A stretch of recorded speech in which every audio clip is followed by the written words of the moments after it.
Star kid Shruti Haasan career beginning నుండి పలు affairs, rumours ఎదుర్కొంది. అధికారికంగా ఆమె మైకేల్ కోర్స్లేతో చట్టపట్టాలేసుకొని తిరిగింది. లండన్కి చెందిన మైకేల్, శృతి హాసన్ కొన్నాళ్లు గాఢమైన ప్రేమలో మునిగి తేలారు. మైకేల్ కోసం శృతి హాసన్ కెరీర్ కూడా వదిలేసుకుంది. సినిమాలు చేయకుండా లండన్లో మకాం వేసింది. దాంతో మైకేల్, శృతి పెళ్లి ఫిక్స్ అనుకున్నారు. అనూహ్యంగా 2019లో బ్రేకప్ చెప్పుకున్నారు.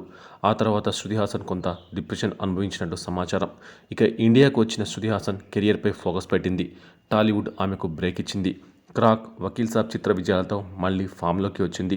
ఇక ఆ తర్వాత ముంబైకి చెందిన డూడిల్ ఆర్టిస్ట్ శాంతను హాజరికతో ప్రేమలో పడింది. 2 ఏళ్లకు పైగా వీరు ప్రేమించుకుంటున్నారు. ముంబైలో ఇద్దరు ఒకే ఇంట్లో నివసిస్తున్నట్టు సమాచారం. శాంతనుతో బహిర్గతంగా రిలేషన్షిప్ నడిపింది శృతి హాసన్. అతనితో ఉన్న ప్రతి మూమెంట్ని సోషల్ మీడియాలో షేర్ చేసింది.